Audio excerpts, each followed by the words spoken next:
హైదరాబాద్‌లో 30,00,00,000తో వృద్ధాశ్రమాన్ని కట్టించారట జూనియర్ ఎన్టీఆర్. నువ్వు చాలా గ్రేట్ అంటూ, దేవుడంటూ చేతులెత్తి దండం పెడుతున్నారు ఆ పేదవాళ్ళు. సో, తాజాగా మన జూనియర్ ఎన్టీఆర్‌కి సంబంధించిన విషయాలైతే తెలిసిందే గదా! ప్రస్తుతం ఎటు చూసినా సరే ఈ విషయాలే వైరల్ అవుతుంటాయి. ఏది ఏమైనా ఆ అభిమానులు కూడా వీటికి సంబంధించిన విషయం తెలుసుకొని ఎంతగానో ఆశ్చర్యాన్ని, ఆనందాన్ని వ్యక్తం చేస్తున్నారు. సో, జూనియర్ ఎన్టీఆర్ పేదవాళ్ళ కోసం ఎన్నో సహాయాలు చేస్తూ ఉంటారు. ముఖ్యంగా హైదరాబాద్‌లోనే భారీ ఖర్చుతో ఒక వృద్ధాశ్రమాన్ని కట్టించినట్టుగా తెలుస్తోంది. సో, తాజాగా వీటికి సంబంధించినటువంటి పోస్టర్ కూడా ఒకటి సోషల్ మీడియాలో వైరల్ అవుతోంది. సో, దాదాపు 30,00,00,000తో అయితే వృద్ధాశ్రమాన్ని కట్టించారట జూనియర్ ఎన్టీఆర్. అందుకే ఆయన్ని అందరూ మెచ్చుకుంటూ ఉన్నారు.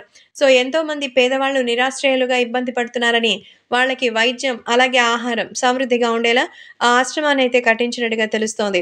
ప్రస్తుతం వీటికి సంబంధించిన పోస్టర్ మాత్రం సోషల్ మీడియాలో ఎంతగానో ట్రెండ్ అవుతోంది. ఇక జూనియర్ ఎన్టీఆర్ సినిమాల విషయానికొస్తే ప్రస్తుతం 'దేవర' షూట్‌లో బిజీగా ఉన్నారు తారక్. ఈ సినిమాని ఎలాగైనా సరే మరి 4వ తేదీన ఏప్రిల్ 5వ తేదీన రిలీజ్ చేయాలని అనుకున్నారు. కానీ, ఆ సినిమాకి సంబంధించిన విలన్ సైఫ్ అలీ ఖాన్ గాయాల పాలు కావడంతో సినిమాని ఆగస్ట్‌కి పోస్ట్‌పోన్ చేసినట్టుగా తెలుస్తోంది. సో, కొరటాల శివ ఫుల్ టెన్షన్‌లో ఉన్నట్టుగా తెలుస్తోంది.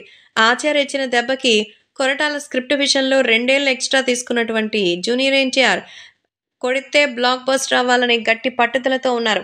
మరి కొరటాల మీద ఉన్నటువంటి నమ్మకాన్ని నిజం చేసుకోవడానికి ఆయన కూడా గట్టిగానే ప్రయత్నిస్తున్నట్టుగా తెలుస్తోంది. ఈ సినిమాకి అనిరుద్ మ్యూజిక్ అందిస్తున్న సంగతి తెలిసిందే. ఇప్పటికే రిలీజ్ అయిన టీజర్‌తో ప్రేక్షకులు ఇంకా ఎక్స్‌పెక్టేషన్స్ పెంచేసుకున్నారు.